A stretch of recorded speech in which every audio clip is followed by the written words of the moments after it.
شاید پہلے پارے میں پہلی سورہ بقرہ کی پہلی آیت میں نے اس میں تفصیل سے بات کی ہوگی کہ تقویٰ کسے کہتے ہیں۔ ان شارٹ یہ ہے کہ اللہ تعالیٰ کی فرما برداری میں، اللہ کی شریعت کی اتباع میں جو لوگ اپنی زندگی گزارتے ہیں اور اللہ پر ایمان لاتے ہیں اور اس پہ ثابت قدم رہتے ہیں، یہ لوگ ہوتے ہیں اولیاء۔ اور اس سے ہمیں یہ پتہ چلتا ہے کہ ایسا کوئی بھی آدمی، ایسا کوئی بھی شخص جو شریعت پہ نہ چلتا ہو، جو شریعت کے قوانین کو نہ مانتا ہو، اور ایسا کوئی بھی آدمی اور ولی نہیں ہو سکتا اللہ کا۔ کم از کم جو آدمی نماز نہ پڑھتا ہو، جو آدمی روزہ نہ رکھتا ہو، جو آدمی جسے جو شخص عورتوں کا، نامحرم عورتوں سے پردہ نہ کرتا ہو، نامحرم عورتوں کو دیکھنے، ان کو ہاتھ لگانے سے بچتا نہ ہو، ایسا آدمی کوئی بھی حرام کام کوئی آدمی اگر کرتا ہو تو ایسا شخص اللہ کا ولی کم از کم نہیں ہو سکتا۔ ایک عام مسلمان، ایک عام مومن، ایک عام جو ہے وہ بندہ جو فاسق اور فاجر ہو سکتا ہے، گناہ گار ہو سکتا ہے، لیکن اللہ کا ولی کم از کم نہیں ہو سکتا۔ یہ لوگ مشرکین لوگ یہ اللہ تعالیٰ کے بارے میں یہ کہتے تھے کہ اس کے بیٹے ہیں۔ یہ مشرکین مکہ، آپ اگر شاید یہ بات گزری ہے یا نہیں، فرشتوں کو یہ کہتے تھے کہ یہ اللہ کی بیٹیاں ہیں۔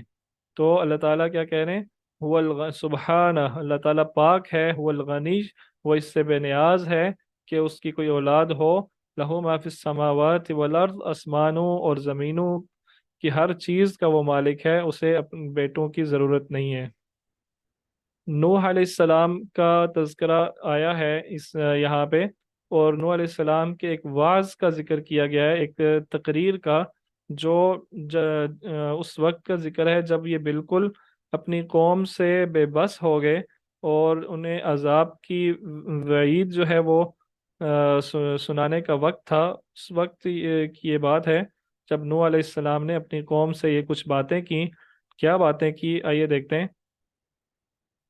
وَإِذْ قَالَ لِقَوْمِهِ يَا قَوْمِ إِنْ كَانَ كَبُرَ عَلَيْكُمْ مَقَامِي وَتَذْكِيرِي بِآيَاتِ اللَّهِ، اے میری قوم، میرا جو یہ منصب ہے اور میرے تمہیں اللہ کا یاد کرانا ہے، یہ تم پہ بہت اگر بھاری پڑ رہا ہے، اگر تمہارے کانوں میں یہ باتیں بہت بھاری پڑتی ہیں، وَتَوَكَّلْتُ